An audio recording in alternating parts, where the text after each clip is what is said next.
A. Umrah Group, USA.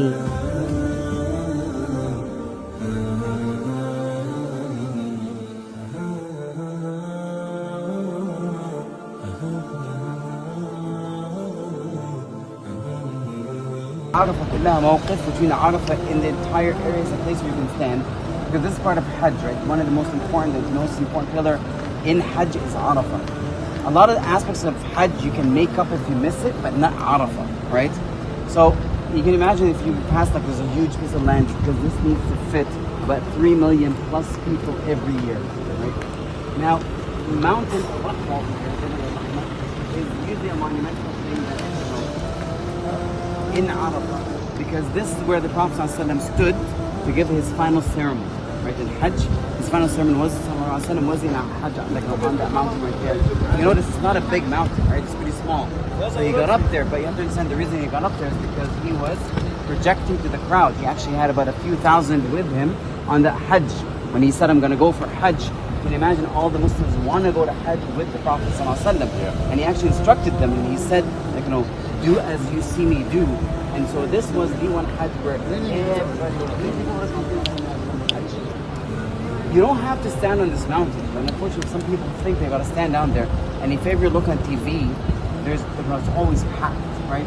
You don't need to be there, but usually, obviously, people want to do it.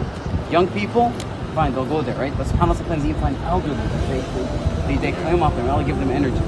Now, it's also said, right, cannot be authenticated, but apparently this is also where they say that after Adam and Hawa have been, they've been brought down from heaven to earth, they've been brought down separately.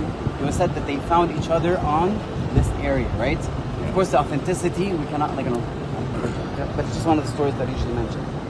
So this is also called Jabal al-Rahma. The name comes from a reason, is because the day of Arafah is the day of mercy, right? It is the day where Allah subhanahu wa ta'ala forgives the largest amount of individuals. When we say we forgive them, it means that their sins are completely forgiven, right? It's a Hajj al-Mabrur, and the reward of a Hajj al-Mabrur is Jannah, right? That is it. And so this is why it's also called Jabal al-Rahma, because it's the day where the mercy of Allah subhanahu wa ta'ala descends on that day, right? So usually people are here from Dhuhr time all the way until Maghrib, right? That is the time where they stand.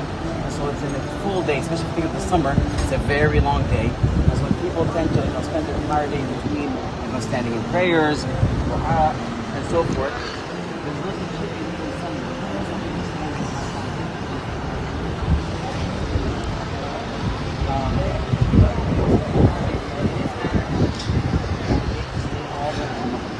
Now, if you had missed during the day, but you should be able to stand. So standing in Arafah starts from the Fajr of the day of Arafah all the way until next Fajr, right?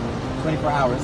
So people who miss standing in Arafah because they were late, whatever the case is, all they need to do is pass by Arafah, spend some time in Arafah, even just walk by, and you're fine, you're good, then you move to Muzdalifah. That is the next part we're going to, inshallah. So it starts Arafah, Muzdalifah, right? And then you go to Mina to throw the stones, and then you go to the Haram to do your tawaf and your sa'i, and that is your, and then you cut your hair and you slaughter. That is completely you're out of your Haram completely. And then you spend the following 2 days at least, sometimes 3 days, but at least 2 days in Mina, where you throw the 3 stones every single day. Call for more information. 973-489-8784.